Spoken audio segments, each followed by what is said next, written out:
It's very interesting that there is a request for known DNA samples for victims, but not for a suspect. That makes me wonder if at this point they are also treating David as a victim. We know very soon that's going to change. He will be a suspect. It's pointed out that no one has been charged in this case. Page 84 is specifically referring to David Crowley, and it is quoted as saying, "Only the back portion of his skull remained attached to his spine. Rope/bracelets on his left wrist.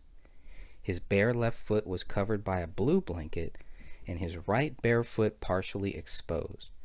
A rip was observed on the left thigh of his pants. A portion of Kamel's sweater was draped over David's lower right leg.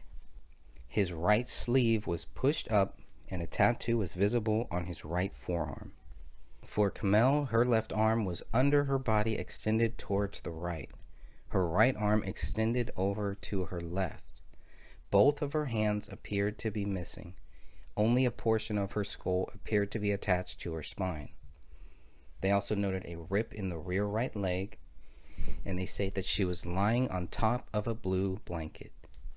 For Rania, she was lying on her left side with her left hand extended out to her front. Her right arm was missing. She had a blue top with white polka dots that was pulled up around her neck, exposing her torso, and she was barefoot.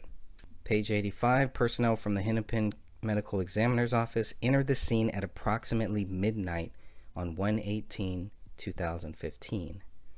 A hole was observed in the remaining portion of the skull attached to David's spine. 2 possible holes were observed in the remaining portion of Kamel's skull. A hole was observed behind Rania's left ear. Additional tattoos of David's left forearm and tattoos on Kamel's back were also found. Still page 85. The bodies were removed from the scene at approximately 1:30 a.m. on January 18, 2015. Several fragments of apparent bone and tufts of apparent hair were observed in the area rug in the living room. They found 6 cartridge cases, item 2, item 3, item 9, item 30, item 36, and item 37. They found 1 unspent round, a live round, it's item 7, 3 spent bullets, item 42, item 43, and item 44. They also have item 31, which is a bullet fragment. Regarding the bloody footprints, looking at page 86, they state that a chemical was used to enhance any possible ridge detail present within the prints. The prints were documented with photographs prior to and after the application of the enhancement chemical. Page 86. So here is just one example of them taking photos before and after things are moved, before and after chemicals are sprayed and used.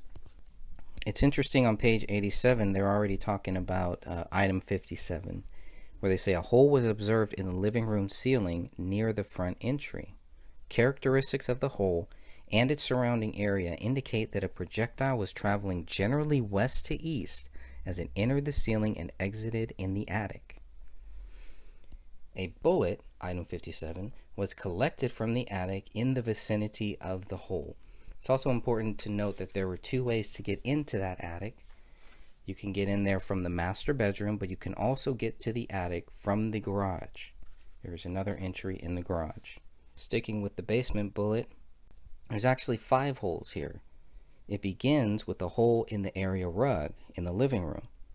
The second hole is in the living room floor that goes through that wood. The third hole would be above the ceiling tile in the basement. The fourth hole is the removable ceiling tile.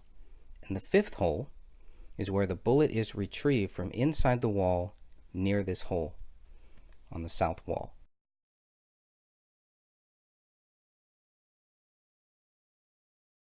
Going back to the description of David, looking at page 101 now, we see that there is a rip in the navy blue shirt, quote, ripped on bottom.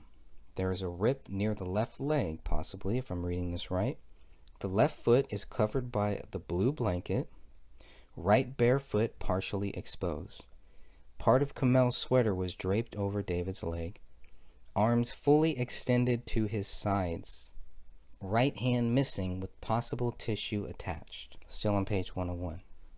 From neck of the shirt, visible vertebrae and back portion of skull attached.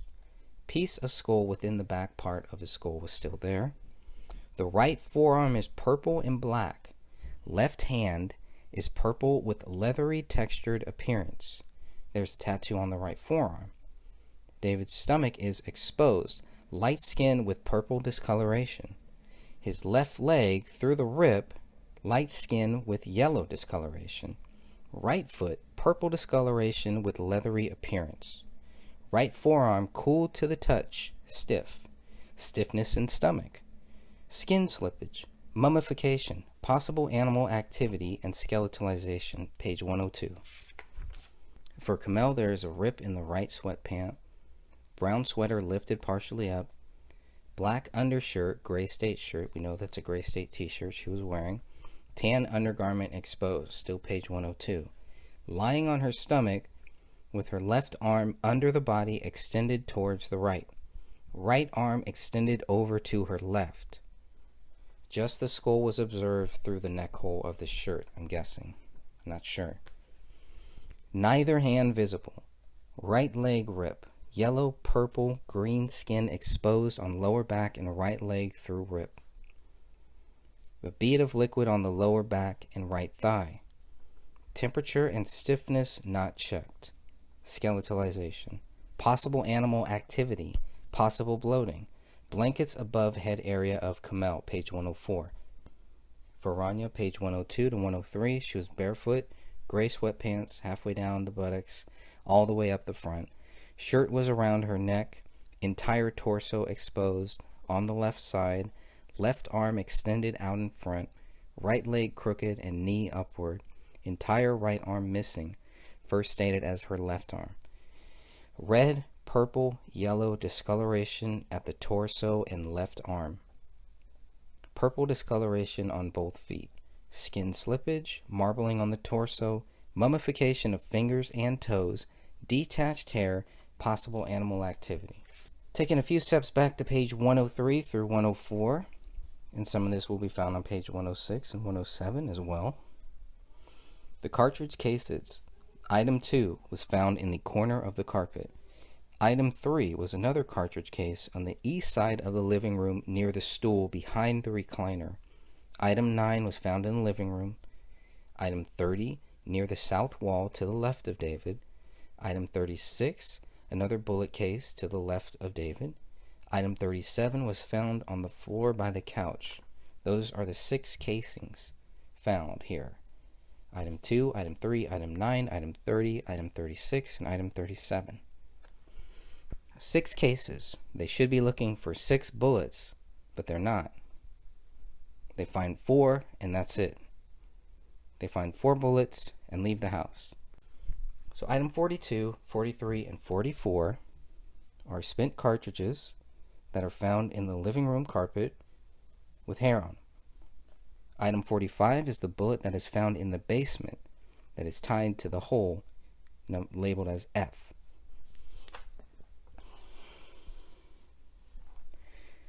Item 45 is the bullet from the basement that is tied to the hole labeled F. So here you have 4 bullets here. That's it. And they're happy with that.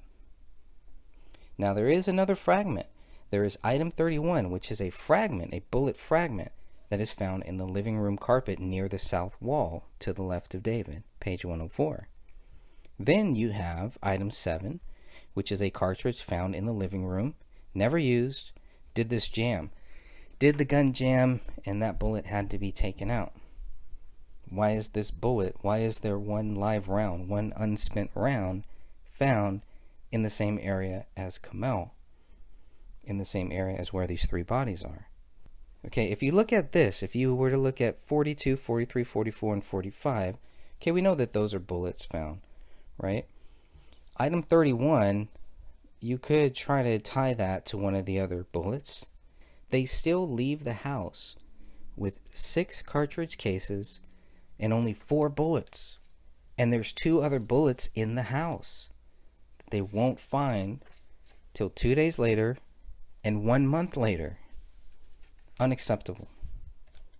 Unacceptable.